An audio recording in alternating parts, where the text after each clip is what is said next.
नमस्कार। Action sports television हेरेर बस्नुभएका सम्पूर्ण दर्शकवृन्दलाई कार्यक्रम स्पोर्ट्स आवरमा म हेमराज हमाल हार्दिक स्वागत गर्न चाहन्छु। दर्शकवृन्द, अङ्ग्रेजी नयाँ वर्ष 2022 को सुरुवात भइसकेको छ र सन् 2021 नेपाली खेलकुदको लागि पनि निकै नै उतार चढावका बावजुद अविस्मरणीय रहेको नै मान्नुपर्छ। अझ विशेष गरी वर्षको अन्तिममा नेपाली राष्ट्रिय महिला भलिबल टोलीले नेपाली खेलकुदलाई एउटा नयाँ इतिहास रच्ने मौका पनि दियो, खुसी हुने मौका पनि दियो र यी खुसीका धेरै आयामहरू सँगसँगै नेपाली खेलकुदमा एउटा आशाको सञ्चार पनि। नेपालको राष्ट्रिय खेल भलिबल अब कुन हिसाबमा बढ्नेछ त? यसमा इन्ट्रेस्ट थपिएको छ, यसमा जनचासो पनि थपिएको छ, किनकि एकपछि अर्को जब भलिबलले सफलता दिलाइरहेको छ, विशेष गरी महिला टिमले भने अब आउने भलिबल कस्तो हुनुपर्छ भन्ने एउटा बहस पनि सुरु भइसकेको छ। लगातार दोस्रो पटक नेपालले एबिसी सेन्ट्रल जोनको जुन च्याम्पियनसिप जित्यो, back to back defending champion पनि नेपाललाई एउटा चुनौती पनि थियो र त्यो चुनौतीलाई सहजै पार गर्दै आफ्नो दोस्रो उपाधिमाथि कब्जा जमाएको छ। र यो ऐतिहासिक उपाधि यात्रामा नेपाली राष्ट्रिय महिला भलिबल टोलीका प्रत्येक सदस्य, प्रशिक्षक र यसका व्यवस्थापक लगायत सम्पूर्ण भलिबलसँग आबद्ध सम्बन्ध व्यक्तित्वहरूलाई हामी हार्दिक आभार प्रकट गर्न चाहन्छौँ।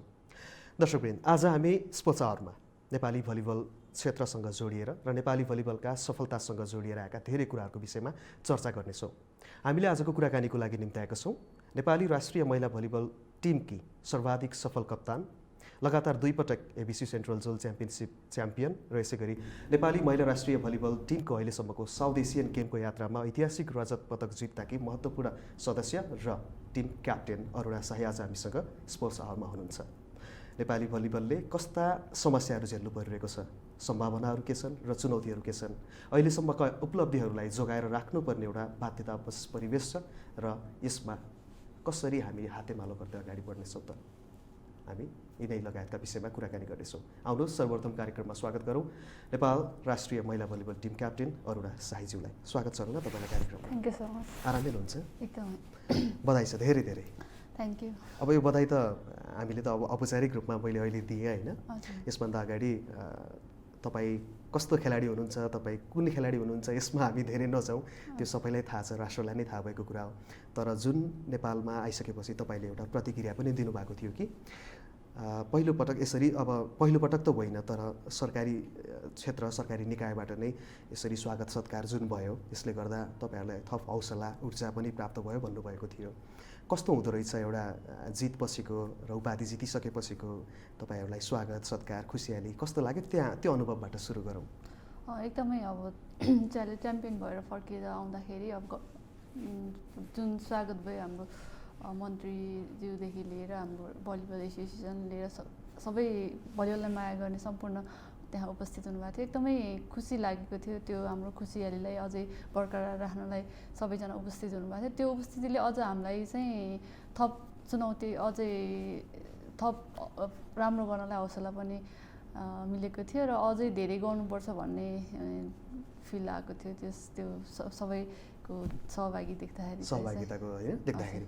अब आफैमा अब चुनौती तपाईँको खुसीभन्दा अझ तपाईँको त्यो दिन पनि तपाईँको अनुहारमा अझ अर्को एउटा जिम्मेवारीको एउटा बोध देखिन्थ्यो होइन, किनकि धेरै चुनौतीहरू छ। अहिले आफूले पनि मेन्सन गरिसक्नुभयो, यसको विषयमा म अलिक एकछिन पछि आउँछु। पहिला म बङ्गलादेश पुग्न चाहन्छु है। कस्तो रह्यो टुर्नामेन्ट? अब च्याम्पियन बनियो त्यो थाहा छ होइन, हुन त यसभन्दा अगाडि पनि च्याम्पियन बनिसक्नु भएको थियो। डिफेन्डिङ च्याम्पियन भएको नाताले प्रेसर हुन्छ अलिकति टाइटल अझै डिफेन्ड गर्नमा? डेफिनेटली अलि अब लास्ट इयर च्याम्पियन भएको, अहिले पनि हुनुपर्छ भन्ने, हामी त्यो साग जोगाउनुपर्छ भन्ने हामीले जुन एम लिएर गएका थियौँ, त्यसले गर्दा अलिकति चाहिँ प्रेसर चाहिँ पर्दो रहेछ। त्यसमा पनि अझै लास्ट इयरभन्दा अहिलेको टिम चाहिँ स्ट्रङ टिमहरू पार्टिसिपेट भएको कारणले गर्दा पनि अझै धेरै प्रेसर चाहिँ थियो। अब स्पेसल्ली तपाईँलाई एकदमै स्पेसिफिकली सम्झिन लायक, तपाईँलाई एकदमै कडा टक्कर दिएको खेल चाहिँ कुन लाग्यो नेपालको लागि? हामीलाई फाइनल गेम चाहिँ अलिकति गाह्रो भयो। टफ भन्दा नि हाम्रो पर्फर्मेन्स चाहिँ अलिकति, जुन हाम्रो पर्फर्मेन्स चाहिँ त्यो चाहिँ दिन सकिएन, त्यसले गर्दा चाहिँ अलिकति डिफिकल्ट चाहिँ भएको। तर कमब्याक चाहिँ राम्रो भयो। कमब्याक चाहिँ लास्टको सेट चाहिँ एकदम राम्रो कमब्याक भएको थियो। अब यो जितको हकदार त सबै खेलाडीहरू हुनुहुन्छ, प्रशिक्षक हुनुहुन्छ, म्यानेजमेन्ट छ, सिङ्गो भलिबल छ होइन। त्यही पनि तपाईँलाई स्पेसल्ली तपाईँलाई डेडिकेसन गर्न मन लागेको जितलाई चाहिँ कसलाई गर्न चाहनुहुन्थ्यो यदि त्यो भनिदिएको भए? यस्तो यो सम्पूर्ण यो हामीलाई यो अपर्च्युनिटी दिनुभएको भलिबल सङ्घले गर्दाखेरि नै हामीले अहिले यहाँ गोल्ड मेडल बिताउन पाएका छौँ। त्यही भएर यो जुन अब सरकारको सहयोग नहुँदा पनि जुन भलिबल नेपाल भलिबल सङ्घले जुन दुःखको बावजुद पनि हामीलाई यो एबिसी सेन्ट्रल जोनमा पार्टिसिपेट गरायो, त्यसले नै हामीलाई यो सफलता हासिल गर्न एउटा अपर्च्युनिटी दियो नि त। त्यसले गर्दा मलाई नेपाल भलिबल सङ्घलाई नै एकदम थ्याङ्क यू भन्न चाहन्छु। अब इतिहास त रचिसक्यो होइन, इतिहास दोस्रो पटक ऐतिहासिक यसभन्दा अगाडि 20 वर्षपछि दिएको थियो, अब त झन् अब त्यसमा झन् थप नै बढाइदिउँ होइन। यसको एउटा यो जहिले पनि आगामी दिनमा पनि भविष्यमा धेरै बेलासम्म पनि पछिका कालखण्डहरूमा पनि जब जब यो कुराहरू आउनेछन्, यसको सारथी होइन, यसको लिडरसिप, यसको क्याप्टेन्सीको रूपमा अरोरा साईलाई चाहिँ हामी सदाबहार त्यहाँ देख्नेछौँ। यो कस्तो लाग्दो रहेछ त्यतिखेर चाहिँ? एकदमै अहिले पछाडि सम्झेर हेर्दा चाहिँ एउटा मेहनतको फल पाए जस्तो लाग्छ, एकदम खुसी लाग्छ। जस अहिले हाम्रो यो टिम यस्तो राम्रो छ कि त्यो टिमलाई चाहिँ म्यानेजमेन्ट गर्ने एसोसिएसन पनि एकदमै चलायमान एकदम एक्टिभली काम गरिराख्नु भएको छ। त्यसले गर्दा चाहिँ एकदम खुसी लाग्छ, यस्तो टिम पाएर ब्याक टु ब्याक सफलता हासिल गर्दा चाहिँ खुसी लाग्छ। अलिकति अझै हामीलाई के भइदिएको भए अझ बङ्गलादेशमा खेल्दाखेरि एबिसीको, अब हामी त अब लगातार ब्याक टु ब्याक च्याम्पियन छौँ, आगामी दिनमा पनि यसलाई त अब मेन्टेन गर्न पनि गाह्रो नै छ होइन। अझ के कुराहरू हामीलाई भइदिएको भए, किनकि मलाई थाहा छ यसभन्दा अगाडि पनि जब यो टिम सेलेक्सन हुँदै थियो त्यतिखेर यही हाम्रो जुन लिग भयो NBA कप भयो होइन, त्यो लिगको खेलाडीहरू छनौट गरेर धेरै भनौँ अब छनौटमा पनि धेरै अब सिनियर प्लेयरहरूलाई पनि बाहिर राखियो होइन, ट्रान्जेक्सन एउटा दिइयो, यो टिमलाई च्यालेन्ज पनि थियो होइन। यी सबैका बावजुद पनि अझै तपाईँहरूलाई के भइदिए जस्तो लाग्छ भन्नाले त्यो त धेरै समस्याहरू छन् थाहा छ होइन, त्यही पनि बेसिक सबैभन्दा नहुने पहिला सुरुमै यसको समाधान हुनुपर्छ भन्ने के छ त्यस्तो समस्या? हाम्रो सबैलाई थाहा भएको कुरा, अहिले हाम्रो राष्ट्रिय गेम भलिबल भए पनि हाम्रो एउटा इन्डोर हल छैन। सबभन्दा पहिला त अब इन्फ्रास्ट्रक्चर हाम्रो हल चाहियो ग्राउन्ड खेल्नको लागि होइन। त्यसपछि अब इक्विपमेन्टहरू, अब अहिले त कति धेरै एडभान्स आइसकेको छ इक्विपमेन्ट्सहरू पनि, त्यो एभाइलेबल भयो भने, अनि कोचेसहरू राम्रो कोचेसहरू र धेरै छ हामीले के अरे चेन्ज गर्नुपर्ने कुराहरू। अब खेलाडीहरू खेलुन्जेल खेल्छ, पछाडि गएर अब के गर्ने त भन्ने त्यो कुराहरू पनि छैन। र अर्को कुरा के भन्दा खेलाडीलाई चाहिँ एउटा इन्सुरेन्स चाहिँ हुनुपर्छ जस्तो लाग्छ मलाई। अहिले कति खेलाडीहरू अब खेल्दा खेल्दै इन्जर्ड भएर आफै खर्च गर्नु परेछ, कसैको अब भलिबललाई माया गर्नेले सपोर्ट गरेर गर्नु परेछ, त्यो देख्न गर्न नपायोस्, त्यो फेस गर्न नपरोस् कि त्यस कारणले गर्दा इन्सुरेन्स हुन जरुरी छ जस्तो लाग्छ। त्यही हो, त्यो इक्विपमेन्ट राम्रो भएर कोचेसहरू राम्रो गर्ने, राम्रो कोचेस अहिले चाहिँ हाम्रो टिममा 2 जना कोच मात्रै हुनुहुन्छ। हामीलाई अझ धेरै कोचले हेर्न पाउनु भएको भए अझै इन्डिभिजुअली करेक्सन गर्न सजिलो हुन्थ्यो। अनि ट्रेनिङ चाहिँ हाम्रो रेगुलर हुन पर्यो। हाम्रो अहिले अब गेम आउन लाग्यो भने अब 1-1.5 महिना 2-3 महिना त्यो पैसाको कसरी म्यानेज हुन्छ त्यही अनुसारको ट्रेनिङ भइरहेको हुन्छ। त्योभन्दा पनि हाम्रो नेसनल टिमलाई चाहिँ कम्तीमा पनि नर्मल चाहिने हुन्छ नि, त्यो फेसिलिटीहरू दिएर रेगुलर ट्रेनिङ गर्नुपर्छ जस्तो लाग्छ। र अनि यो इन्टरनेसनल पार्टिसिपेसन धेरै गर्नुपर्छ, अनि फ्रेन्डली म्याचेसहरू खेलेर त्यो गऱ्यो भने चाहिँ अझै स्ट्रङ बन्छ जस्तो लाग्छ। हाम्रो टिम चाहिँ एकदम राम्रो मिलेको टिम छ, यसलाई चाहिँ कन्टिन्यू ट्रेनिङ र के अरे एक्सपिरियन्स म्याचेसहरू चाहिँ खेल्न जरुरी छ जस्तो लाग्छ। तपाईँ यहाँनिर चाहिँ मलाई कस्तो लाग्यो भने व्यक्तिगत रूपमा पनि एउटा महसुस के भयो भन्दाखेरि तपाईँ त्यत्तिकै पनि सर्वाधिक सफल कप्तान त हुनुहुँदो रहेनछ जस्तो लाग्यो क्या मलाई। इन्सुरेन्सको कुरा जुन उठाउनु भयो तपाईँले, यो एकदमै इम्पोर्टेन्ट टपिक पनि हो। यो म्याटर कस्तो छ भन्दाखेरि अहिलेसम्म धेरैले सायद नसोचेको, हामीलाई थाहा छ हरेक खेलकुदमा म भलिबल मात्र भन्दिनँ, धेरै खेलहरूको हामीले सोध्यौँ भने धेरै समस्याहरू औँल्याउँछौँ हामी। इन्फ्रास्ट्रक्चरको कुराहरू अलग छ, तपाईँलाई इक्विपमेन्टको अलग छ, एक्सपोजरको कुराहरू धेरै छ, तर त्यसमध्येमा पनि जो इन्सुरेन्स होइन यस्तो मोस्ट इम्पोर्टेन्ट हो जस्तो लाग्छ मलाई चाहिँ। अब यो इन्सुरेन्स छ भने हामी ढुक्कले खेल्न पाइयो नि त। अब कतिको त फ्यामिली ब्याकग्राउन्ड स्ट्रङ होला अरे होइन, उसले गर्न सक्छ होला, तर धेरैको त त्यो सम्भावना छैन नि त। अनि त्यो इन्सुरेन्स भयो भने कमसेकम मलाई केही भयो भने त छ नि त, मलाई सपोर्ट हुन्छ नि त भन्ने त्यो भयो भने अझै राम्रो ढुक्कसँग खेल्न पाइन्छ जस्तो लाग्छ। यो टपिक चाहिँ हामी अब यस कार्यक्रमबाट नै यदि नेपाली भलिबलसँग सरोकार राख्ने निकाय नेपाल भलिबल सङ्घ र खेलकुद मन्त्रालय सरकार आफै पनि राष्ट्रिय खेलकुद परिषद, यदि तपाईँहरूले यो कार्यक्रम हेर्नुहुन्छ भने र हाम्रो क्याप्टेनले भन्नुभएको कुरा इन्सुरेन्सको एकदमै बेसिक जस्तो सुनिन्छ, तर मोस्ट इम्पोर्टेन्ट यहाँ हामीले भनिसकेका छौँ यो कुराको महत्त्व कति छ, यसमा अलिकति निकायको सम्बन्धित निकायको ध्यान जाओस् हामी आग्रह पनि गर्न चाहन्छौँ यो कार्यक्रम मार्फत। र अब फेरि अलिकति बङ्गलादेश नै पुगौँ, उज्बेकिस्तान जस्ता देशहरू होइन, जो अलिकति अब इभन श्रीलङ्का भयो, हाम्रो त अब टफ कम्पिटेटर नै हुन्थ्यो पहिले, साउथ एसियन गेमदेखि नै हामीले हेर्दै पनि आएको छौँ। एबिसी सेन्ट्रल जोनमा नेपालको कम्पिटेटर नै देखिएन कि जस्तो पनि लाग्यो योचोटि होइन, तर त्यो कुरा गलत हो, त्यो चाहिँ गलत छ होइन। श्रीलङ्का पनि धेरै राम्रो टिम हो, उज्बेकिस्तान त्यस्तै राम्रो थियो, किर्गिस्तान पनि राम्रो टिम छ, त्यहाँ जुनियर प्लेयरहरू भएको भएर अझै 1-2 वर्षमा चाहिँ त्यो धेरै राम्रो भएर टिम भएर आउँछ। त्यो कारणले गर्दा अब आगामी आउने संस्करणमा हामीलाई यो साख जोगाउनलाई चाहिँ अझै धेरै मेहनत गर्नुपर्छ जस्तो लाग्छ मलाई। एकदम इम्पोर्टेन्ट कुरा, उनीहरू चाहिँ राम्रो भएर आउँछ अब अर्को पटक डेफिनेटली होइन, त्यतिखेर चाहिँ हामीले चाहिँ आफूलाई कसरी अपग्रेड गर्ने भन्ने कुरा मेन च्यालेन्ज। अब अलिकति म यो प्लेयरको भन्नाले यो अघि एकदमै सरप्राइजिङ पनि थियो डिसिजनहरू नेपाल भलिबल एसोसिएसनले लगेको। सिनियर प्लेयरहरू चाहिँ एउटा सेट टिम छ पहिलेदेखि एउटा आफ्नो स्पट बनाइसक्नु भएको छ, उहाँहरूलाई पनि ड्रप गरियो, धेरैलाई एउटा चान्स लगियो भनौँ, रिस्क पनि थियो होइन, युवा खेलाडीहरूलाई चान्स दियो र के गर्छन् कसैलाई थाहा थिएन। एज अ क्याप्टेन तपाईँलाई त्यति बेला कतिको सरप्राइज लागेको थियो या कस्तो कुन रूपमा लिनुहुन्छ यसलाई चाहिँ? सरप्राइज भन्दा पनि यो चेन्जेस चाहिँ जरुरी छ जस्तो लाग्छ, अब टाइमअनुसार चेन्ज पनि हुनुपर्छ, किन अहिले नयाँ खेलाडीहरू यस्तो हाइट भएको राम्रो अब इनर्जेटिक छन्, राम्रो पर्फर्मेन्स दिइरहेको छ, त्यो भएको कारणले पनि चान्स दिनुपर्छ जस्तो लाग्थ्यो मलाई पनि आफै सेल्फ पनि। जुन गुरुले डिसिजन लिनुभयो त्यो चाहिँ एकदम राम्रो हो जस्तो लाग्छ। सल्लाह सबै हुन्थ्यो है टिमको बिचमा, जस आफ्नो एउटा जुन च्यालेन्ज होइन, यदि त्यो सफल नभएको भए चाहिँ हो फेरि एउटा क्रिटिसिजम गर्ने माहौल हुन्थ्यो देशमा, फेरि यस्तो यस्तो भएर हो नि त भन्ने हुन्थ्यो, तर जे हुन्छ राम्रैको लागि हुन्छ। अनि अब तपाईँको आफ्नो करियरको बारेमा त एकछिनमै जाउँला, अझै मलाई यही विषयमा बुझ्न मन छ कि हामी नेपालको राष्ट्रिय खेल त भन्छौँ होइन, सधैँ भन्छौँ पुरुषको तुलनामा महिला टिमलाई धेरै अपर्च्युनिटीहरू छ भन्ने पनि लाग्छ। एबिसी सेन्ट्रल जोनको च्याम्पियनसिप जितिसक्नु तपाईँहरूको लक्ष्य हो है, या त अझै त्यस्तो कुनै भन्नाले एसियन गेमहरू पनि छ है, इभन साउथ एसियन गेम छ, हामी रजत पदक विजेता हो होइन, त्यो टार्गेट चाहिँ लक्ष्य चाहिँ के हुँदो रहेछ त?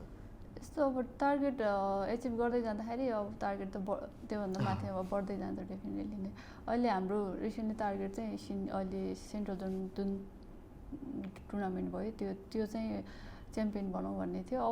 अब साफ गेम पनि हुने भन्ने छ नेपालमै, त्योमा चाहिँ अब हामीले इन्डियालाई बिट गर्न सकेका छैनौँ, अहिलेसम्म बिट गर्न सकेका छैनौँ। एकचोटि चाहिँ अब त्यो फेरि जुन लास्ट टाइम के अरे साउथ एसियन गेममा भएको थियो, त्यो चाहिँ एकचोटि इन्डियालाई त्यही माहौलमा हामीले इन्डियालाई बिट गर्न पाए हुन्थ्यो भन्ने छ। र अनि अहिले 2022मा फेरि एसियन गेमै हुने भनेको छ, त्यसमा चाहिँ राम्रो पर्फर्मेन्स दिन पाए हुन्थ्यो भन्ने त्यो चाहिँ लक्ष्य हो एउटा होइन। अब लक्ष्यका बिचमा धेरै सम्भावनाहरू छन् होइन, तर त्यसको लागि भनेर मात्र भएन, सबैले आफ्नो आफ्नो ठाउँबाट चाहिँ एउटा राम्रो प्लानिङ गरेर अगाडि बढ्ने हो भने होपफुल्ली आगामी दिनमा जितिन्छ पनि होला, किनकि त्यो साउथ एसियन गेममा पनि अलिकति राम्रो लास्ट 5 सेटसम्म गएर होइन एकदमै रमाइलो भएको थियो नि त, एकदमै रोमाञ्चक नै थियो, कम्पिटिटिभ थियो होइन। सो आखिर गरेपछि र एउटा राम्रो माहौल बनाइदिएपछि, ट्रेनिङहरूको माहौल लम्बाइदिएपछि सकिँदो रहेछ भन्ने कुरा त त्यहाँबाट प्रमाणित भएको छ।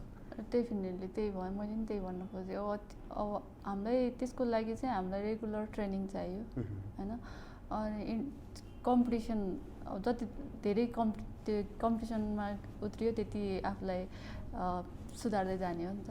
त्यही भएर एक्सपिरियन्स म्याचेसहरू खेलेर त्यो बेलामा नि लास्ट टाइम धेरै म्याचेसहरू खेल्यो हामी, ब्याङ्कक गएर धेरै गेमहरू खेल्यौँ, त्यसले गर्दा पनि धेरै हेल्प भएको थियो साउथ एसियन गेममा।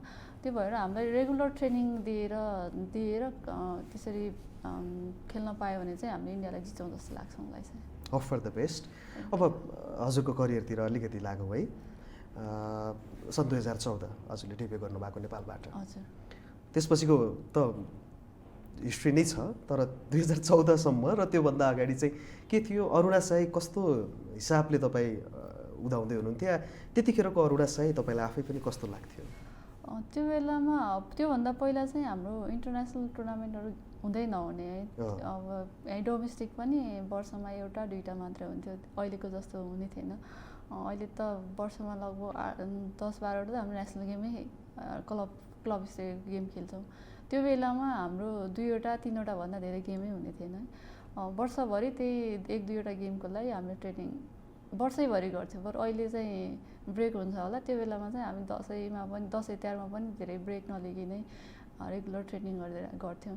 त्यही मेहनतले गर्दाखेरि पनि होला अहिले आज यो ठाउँमा छु होइन। त्यो सानो छँदा यत्तिकै अब खेलियो। पछि ज्ञानु बाबा स्कुलमा म जब आएँ त्यसपछि सिनियर दिदीहरू खेलेको देखेँ अनि हाम्रो ज्ञानु बाबाको 3जना दिदीहरू चाहिँ नेसनल टिमबाट खेल्नुहुन्थ्यो। त्यो देखेर चाहिँ म पनि खेल्नुपर्छ है, नेपालको टिमबाट खेल्नुपर्छ, नेपाललाई के गर्नुपर्छ भन्ने सोच आउँथ्यो। त्यही अनुसार ट्रेनिङ गर्दै गएँ, खेल्दै जाँदा आज यो ठाउँमा छु। अल्टिमेटली त नेपालको नेसनल टिमको क्याप्टेन बन्छु होइन, त्यो खालको सोच त नहुँदा पनि जस अल्टिमेट एउटा गोल भनेको नेपालबाट खेल्छु भन्ने, म क्याप्टेन हुन्छु, यो सक्सेस हासिल गर्छु भन्ने चाहिँ त्यो सोच चाहिँ थिएन। म नेपालबाट चाहिँ खेल्छु भन्ने चाहिँ थियो। अब पश्चिमाञ्चल क्षेत्र आफै भलिबलको लागि त उर्वर भूमि मानिन्छ होइन, 100 खेलाडीहरू उत्पादन गर्ने थलो नै हो।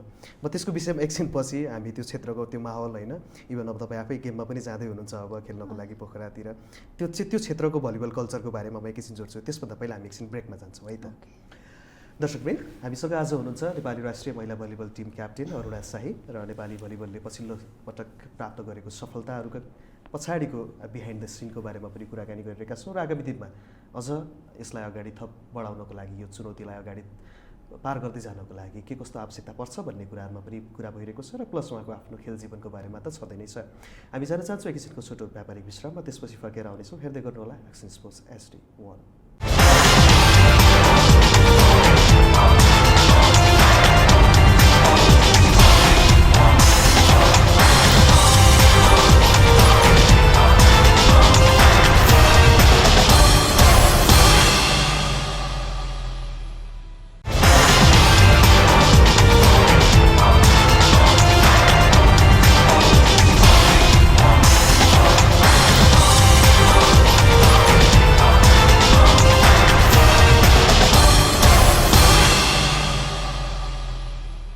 फेरि पनि स्वागत गर्न चाहन्छु यहाँहरू सम्पूर्णलाई। हेर्दै हुनुहुन्छ एक्सन स्पोर्ट्स HD1 र यो हो कार्यक्रम स्पोर्ट्स आवर।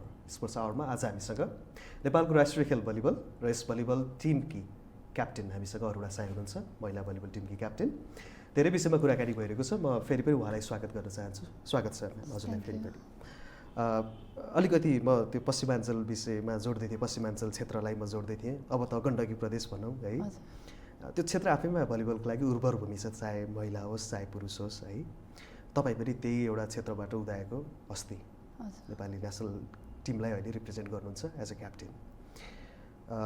त्यो क्षेत्रमा अलिकति जति खेलाडीहरू उत्पादन हुन्छन्, जति भलिबलको त्यहाँ संस्कार छ, एउटा परिपाटी छ, तर लामो समयसम्म होल्ड नहुन सक्ने एउटा त्यो पनि बाध्यता पनि छ। हुन त त्यसका धेरै कारणहरू होला, तर तपाईँले बुझ्नुभएको कारण चाहिँ के हो? यस्तो छ, अहिले पहिलाको उसमा हेर्ने हो भने चाहिँ गण्डकी प्रदेश चाहिँ एकदमै उर्वर भूमिको रूपमा देखिन्छ। अहिले पनि बोइजको चाहिँ छ, गर्ल्सको चाहिँ अलिकति कम भएको। त्यसको मुख्य कारण चाहिँ के हो भन्दा सपोर्ट छैन क्या। स्कुलहरूले खेलाडीहरू उत्पादन गर्नुहुन्थ्यो पहिला, ज्ञानु बाबा स्कुलले, फिस्टेलले, टप्स स्कुलले। त्यो 3वटा स्कुलले खेलाडी उत्पादन गर्दाखेरि पनि कति धेरै ट्यालेन्टेड प्लेयरहरू आउन सफल भएको थियो नि त। त्यो माहौल क्रिएट भएन, के अरे कन्टिन्यू गर्ने त्यो सपोर्ट चाहिँ भएन कि। अब स्कुलले मात्रै कहिलेसम्म गर्ने, अनि उत्पादन गर्यो, खेलाडी उत्पादन गरायो, राम्रो भयो भने अनि राम्रो खेल्न स्टार्ट गर्यो भने विभागीयहरूले लगिदिने। अब त्यो करियरको लागि पनि जाने भयो नि त खेलाडी त। अब त्यहाँ बसेर त केही छैन। त्यो मेन रिजन चाहिँ करियर सेट गर्नको लागि चाहिँ विभागीयतिर जाने भएको कारणले गर्दा अहिले त्यस्तो स्टेबल हुन नसकेको छैन। यी सबैको बिचमा अझ मलाई एउटा अचम्म पनि लाग्छ, कहिलेकाहीँ यसो सोचेँ भने क्या आफैले फेरि है, म सोध्छु यो कुराहरू है फेरि है। अब धेरैजना, अब तपाईँले आफै भनिसक्नुभयो, धेरैजना खेलाडीहरू आउनुहुन्छ, विभागमा जानुहुन्छ, खेल्नुहुन्छ आफ्नो एउटा करियर स्टेबिलिटीको लागि पनि। तर अरुणा साई जस्तो मान्छे चाहिँ अहिलेसम्म कुनै विभागबाट मैले देखिनँ, किन? त्यसको मेन रिजन चाहिँ मलाई अब ज्ञानु बाबा स्कुलले गरेको माया र हाम्रो पश्चिमाञ्चल क्षेत्रको जुन भलिबललाई माया गर्ने दाइहरू हुनुहुन्छ, उहाँहरूले एकदमै सपोर्ट गर्नुहुन्छ, एकदमै अब मोटिभेट गर्नुहुन्छ गेम खेल्नको लागि।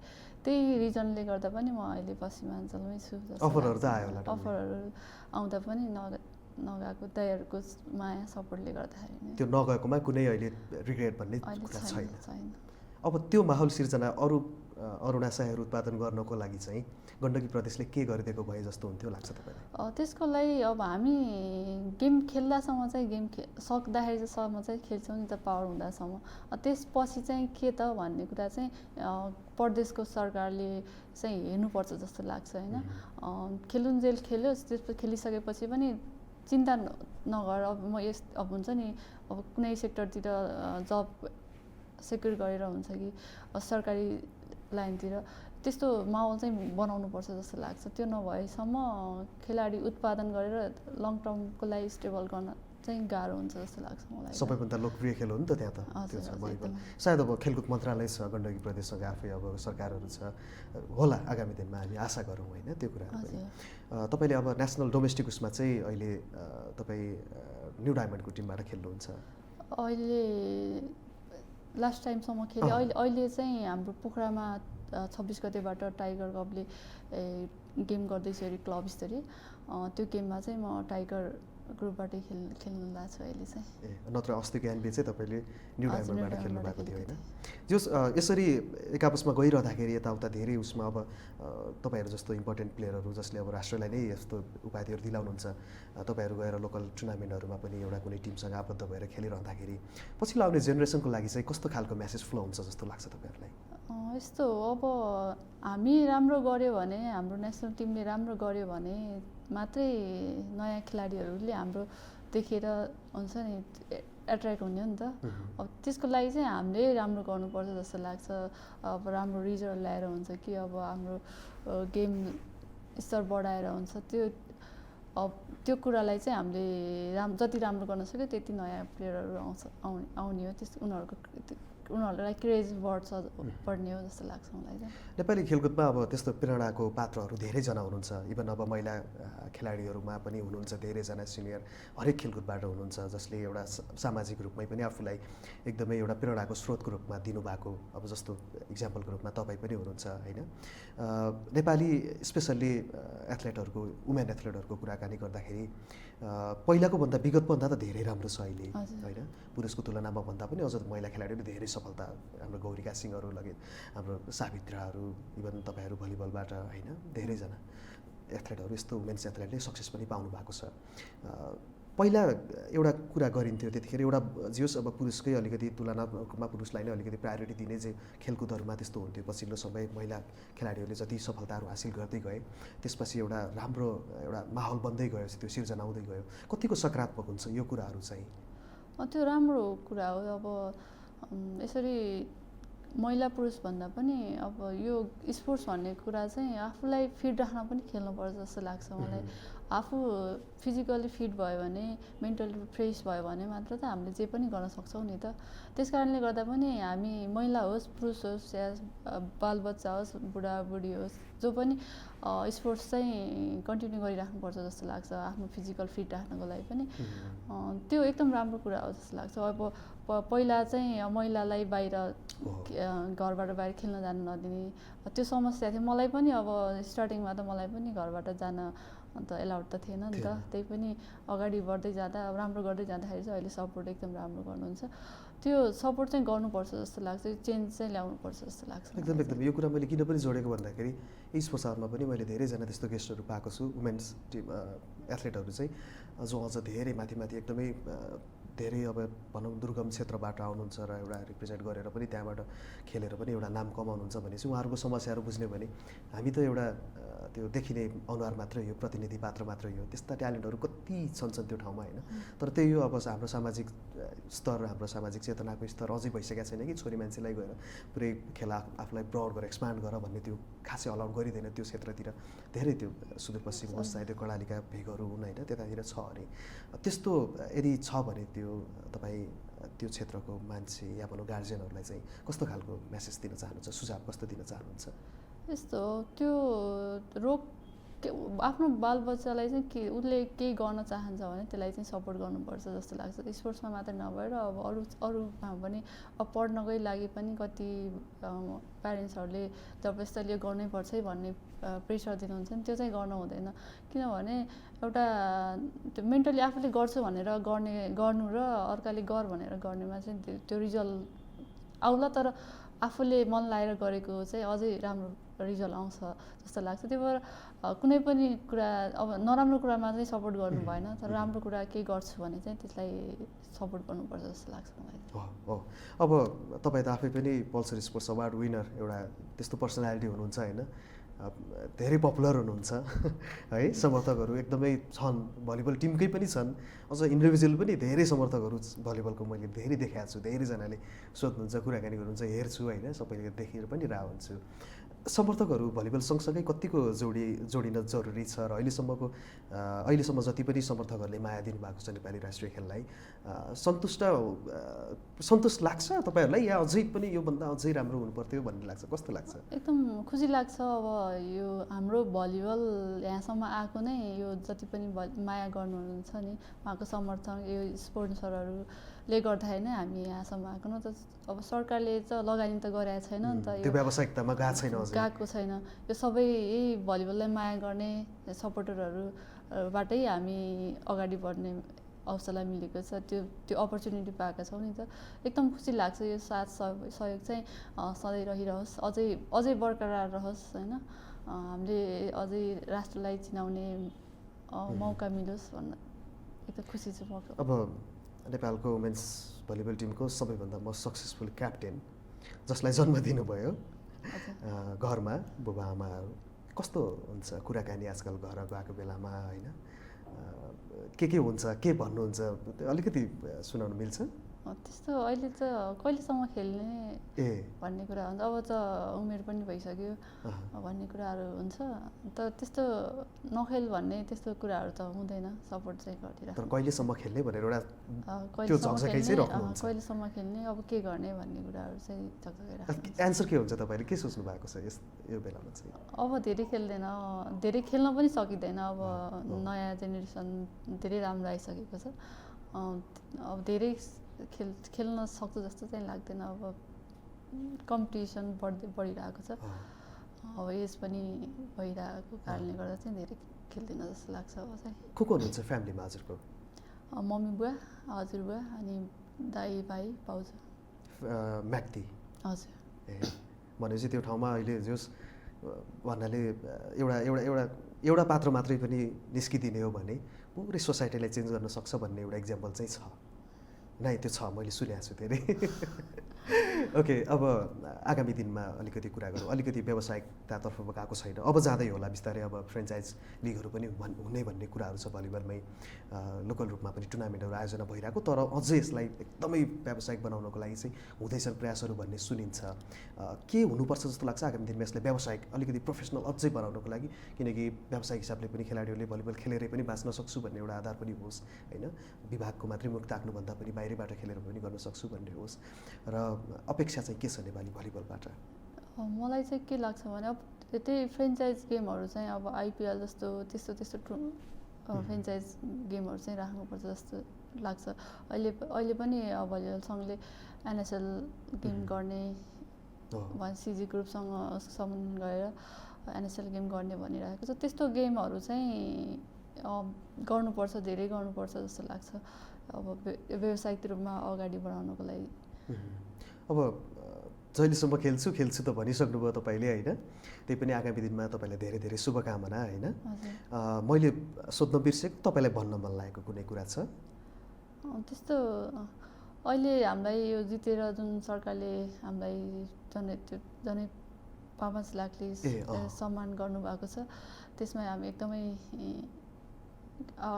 के भन्छ त्यसलाई खुसी व्यक्त गर्न चाहन्छु र यो म एउटा के रिक्वेस्ट गर्न चाहन्छु भन्दा अब हामीलाई यो जितेर आउँदाखेरि यसरी प्राइज दिइराख्नुभन्दा अझै हामीलाई जित्नको लागि जुन चाहिने बेसिक निड्सहरू छ त्यसलाई फुलफिल गर्नको लागि एउटा हुन्छ नि के भन्छ त्यसलाई इन्भाइरोमेन्ट बनाइदिएर हामी आफ्टर हुन्छ नि यो रिटायरमेन्ट हाम्रो एउटा करियर सेट गर्ने एउटा इन्भाइरोमेन्ट चाहिँ क्रिएट गरिदिनु भयो अझ राम्रो हुन्छ जस्तो लाग्छ।